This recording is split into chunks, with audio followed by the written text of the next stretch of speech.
The glass elevator at Morgan Technologies rose smoothly through the gleaming tower, each floor marking another step toward a moment I'd planned for 2 years. I adjusted my simple gray blazer, purchased from a department store, nothing like the designer suits surrounding me in this corporate cathedral of steel and glass. Going up, a man in an impeccable navy suit stepped in, barely glancing at me. I nodded, letting him assume I was just another low-level employee. If he only knew. My phone buzzed, another text from Marcus, my brother. "Where are you? Remember what we discussed. Stay in the back. Don't draw attention. This is my night." I didn't respond. Instead, I watched the floor numbers climb. 38, 39, 40. The top floor boardroom awaited, where Morgan Technologies would be announcing their new senior vice president of operations. My brother Marcus, the golden child, was about to receive the promotion he'd been bragging about for weeks. Growing up, Marcus had always been our parents' pride and joy. While I'd buried myself in business books and studied late into the night, he charmed his way through life with an easy smile and calculated charisma. "Why can't you be more like your brother?" became the soundtrack of my childhood. When I got accepted to business school, Marcus told everyone I was hiding in academia, while he was making real moves in the corporate world. When I completed my MBA, he dismissed it as just paper compared to his real-world experience. The elevator dinged at the 45th floor. As I stepped out, memories of last month's family dinner surfaced. Sarah's still playing at being a professor, Marcus had announced, cutting into his steak. While I'm about to become the youngest SVP in Morgan Technologies history. Mom beamed at him. "We're so proud of you, sweetheart." Some people, she glanced my way, just aren't cut out for the corporate world. Dad nodded sagely. Academic life suits Sarah. Safe, predictable. Not everyone can handle the pressure of real business. I'd said nothing, just smiled and ate my dinner. Let them think what they wanted. They had no idea that while I was hiding in academia, I'd been building something much bigger. Now, walking through the sleek hallways of Morgan Technologies, I felt the weight of the documents in my briefcase. 2 years of careful planning, strategic investments, and quiet negotiations had led to this moment. The boardroom doors loomed ahead. Through the glass, I could see Marcus holding court, his perfectly tailored suit and practiced smile radiating confidence. Our parents sat in the front row, practically glowing with pride.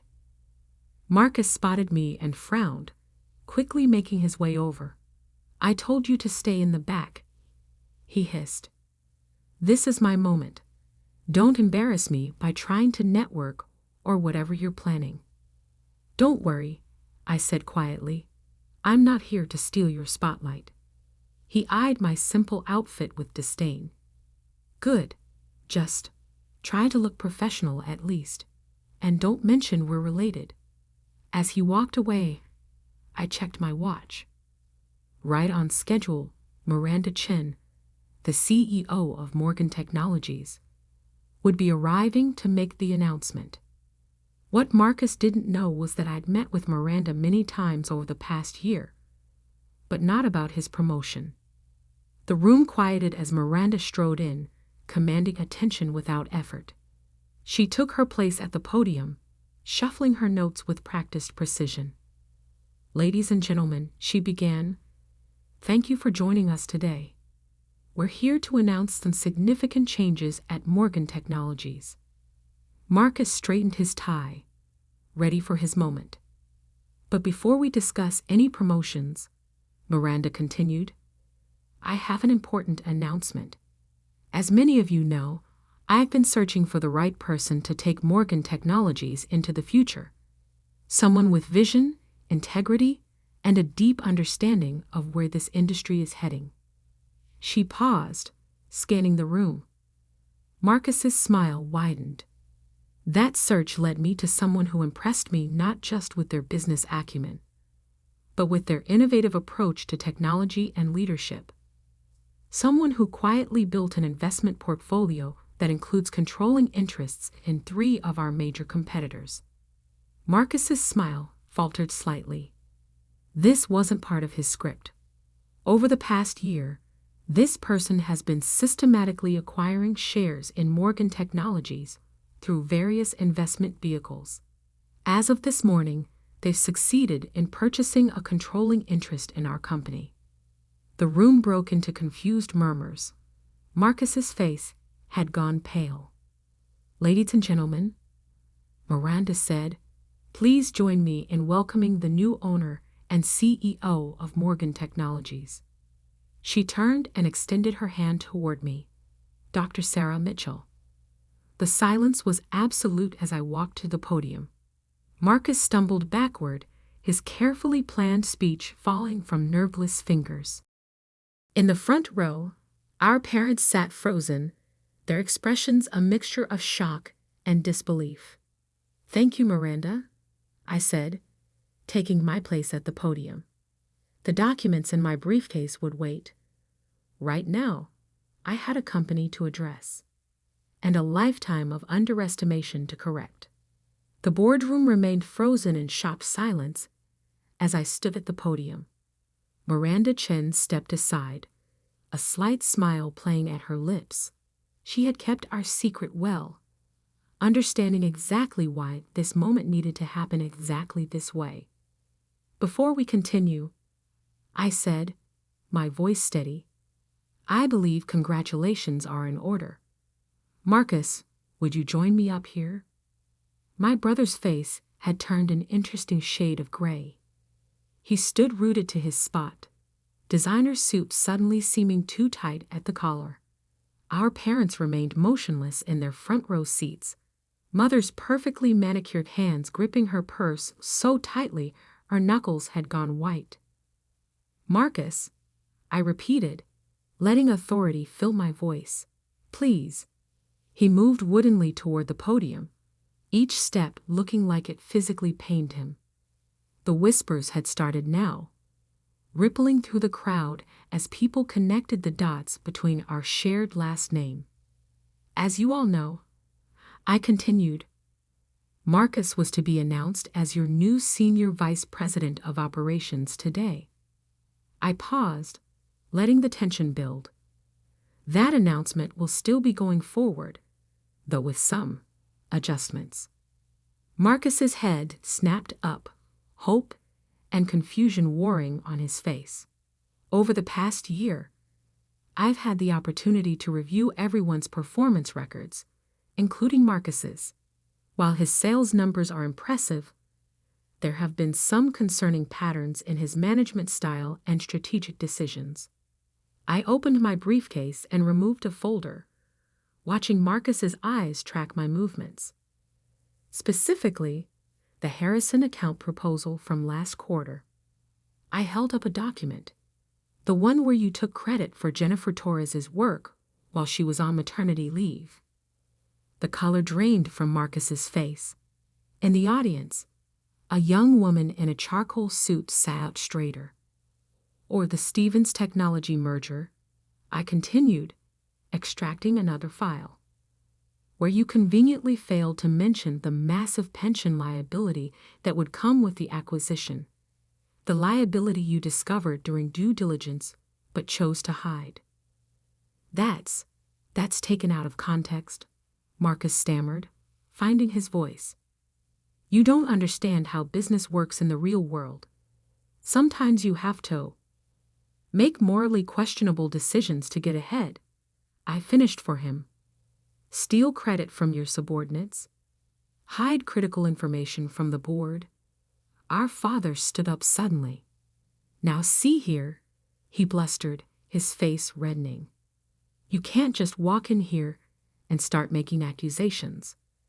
Marcus has worked his way up through a combination of charm, manipulation, and taking credit for others' work."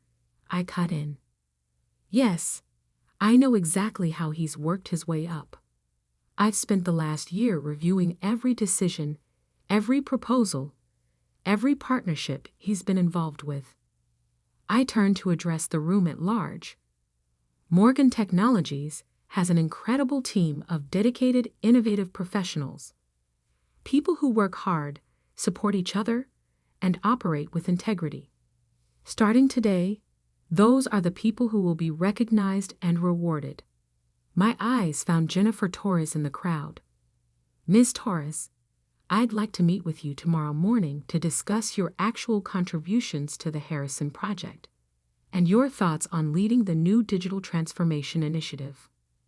Jennifer sat up straighter, a slow smile spreading across her face as Marcus seemed to shrink beside me. This is ridiculous. Our mother's voice cut through the room as she stood, designer heels clicking on the hardwood floor. Sarah, you've always been jealous of your brother's success. This little power play of yours. Mrs. Mitchell, Miranda interrupted smoothly. Perhaps we should continue this family discussion privately. The board and I have some organizational announcements to make. I nodded. My office, I said, indicating the large corner office that had been prepared over the past week. Now, as our parents and Marcus followed me into the office, I could hear Miranda beginning to outline the company's new direction to the assembled employees. The heavy door clicked shut behind us, muffling the sound. Have you lost your mind? Marcus exploded the moment we were alone. You can't just walk in here and... I can and I did, I replied calmly, taking my seat behind the desk. I own 51% of Morgan Technologies now. Every decision, every promotion, every strategic move goes through me. How? Our father demanded. Where did you get that kind of money? This company is worth billions. I leaned back in my chair. Remember that silly little consulting firm I started during my hiding in academia phase? Turns out there's good money in helping tech companies optimize their operations and identify acquisition targets. I smiled. Very good money, when you do it right. But you live in that tiny apartment, our mother protested. You drive a used car. You shop at department stores. Because I was investing everything into building something bigger, I opened my laptop. Now let's discuss Marcus's new position. New position? Marcus sputtered. I'm supposed to be senior vice president. You were, I agreed. But given the pattern of ethical violations I've uncovered, that's no longer appropriate. I pulled up a document on my screen. Instead, you'll be taking a lateral move to our new Minneapolis office as a regional sales manager. The blood drained from Marcus's face. Minneapolis? Sales manager? You can't do this to me. Minneapolis is lovely this time of year, I said mildly. Though I hear the winters are quite cold, you might want to invest in a good coat. Department stores have some excellent options. Our father slammed his hand on my desk. This is outrageous. We'll fight this. The board won't stand for. The board, I cut in, has already approved all personnel changes. They've known about this transition for weeks. Only the three of you were kept in the dark. I stood up, straightening my simple blazer. You have until the end of the day to clear out your office, Marcus. Your flight to Minneapolis leaves tomorrow morning. First class, of course. I'm not completely heartless. And if I refuse? Marcus challenged, though his voice shook slightly. Then you can explain to potential employers why you were terminated for ethical violations.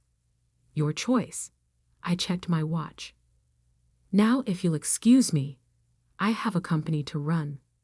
As they filed out of my office, shoulders slumped in defeat, I caught a glimpse of my reflection in the window. The simple gray blazer didn't look so plain anymore. It looked exactly like what it was, the outfit of someone who had worked for everything she had, who had earned every step up the ladder. But my day wasn't done yet. Not even close. Because what my family didn't know was that Morgan Technologies was just the beginning.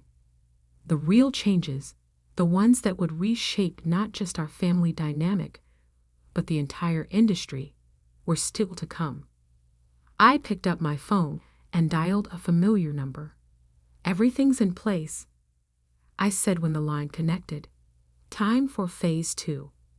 3 months after taking control of Morgan Technologies, I sat in my office reviewing quarterly reports. The Minneapolis weather update on my screen showed heavy snow.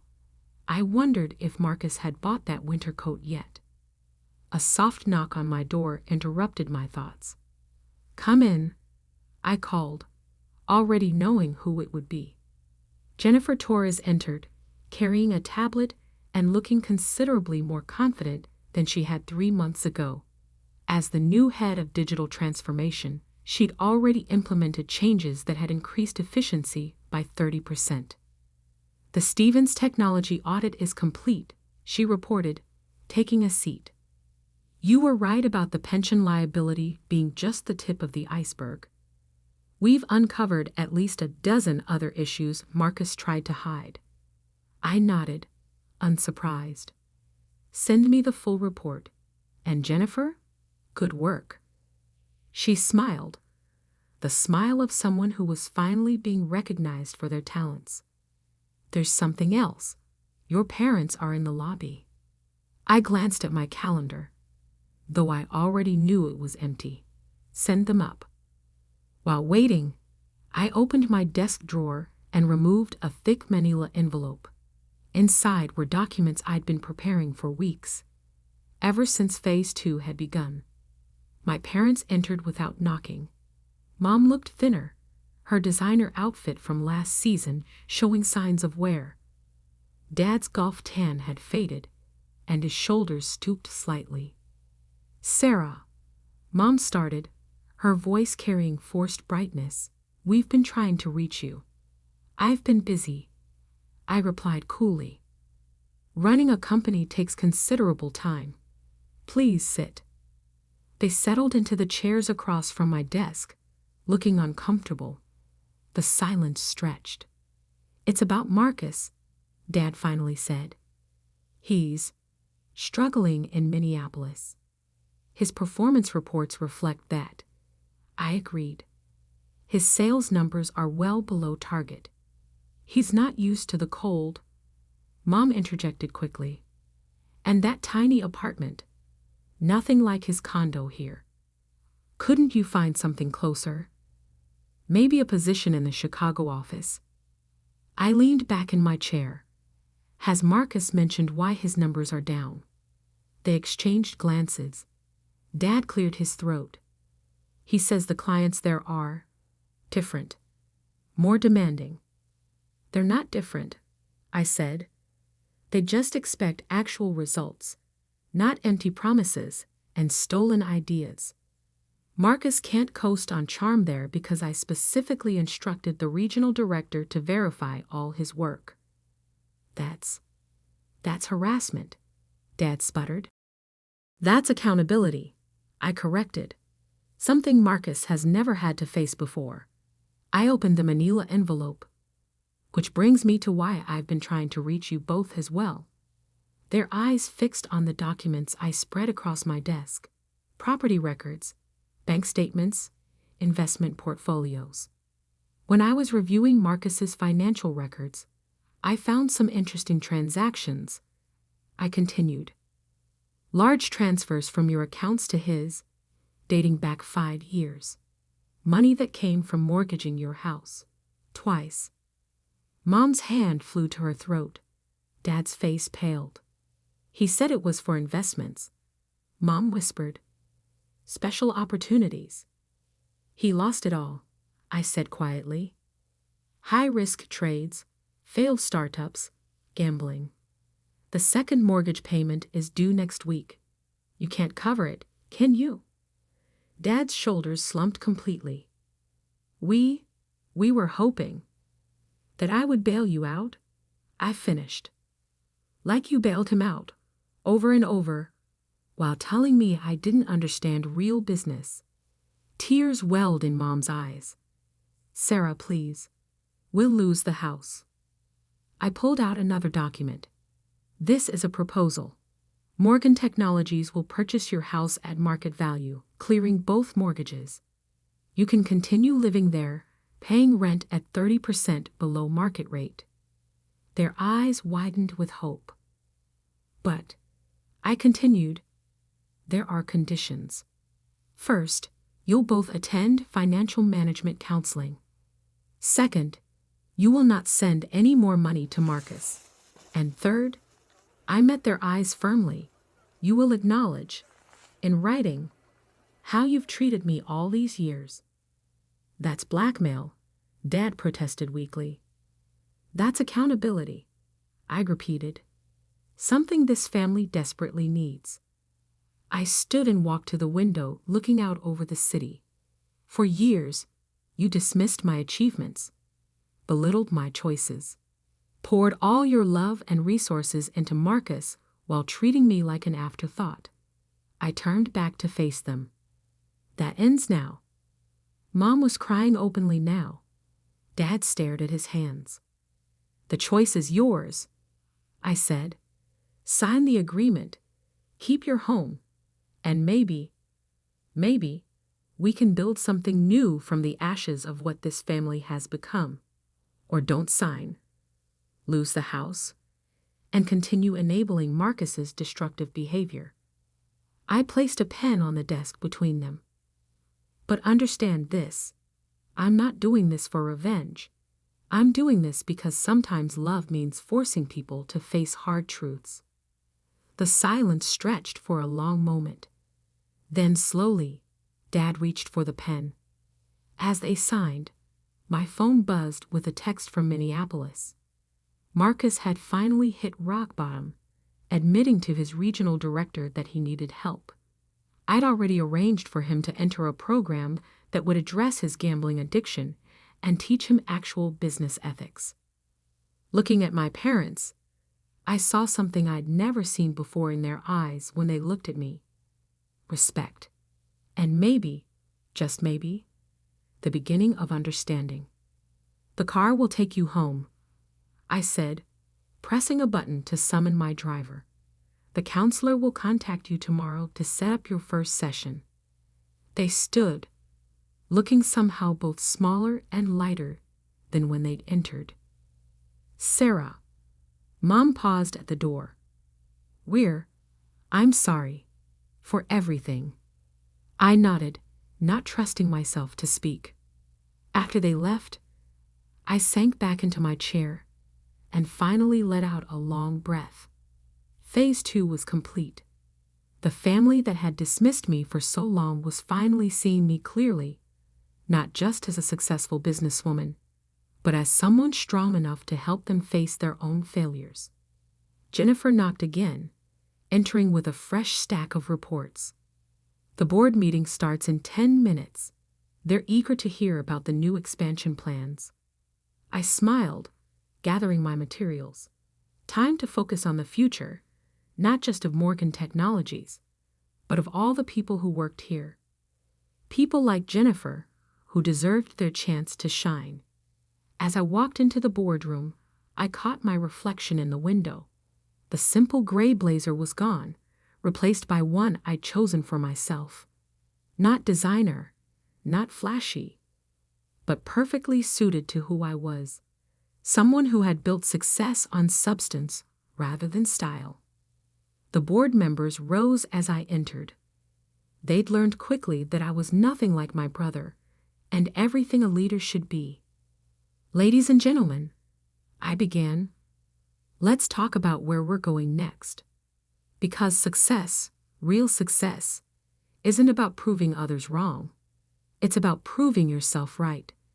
And I was just getting started. The glass elevator at Morgan Technologies rose smoothly through the gleaming tower, each floor marking another step toward a moment I'd planned for 2 years. I adjusted my simple gray blazer, purchased from a department store, nothing like the designer suits surrounding me.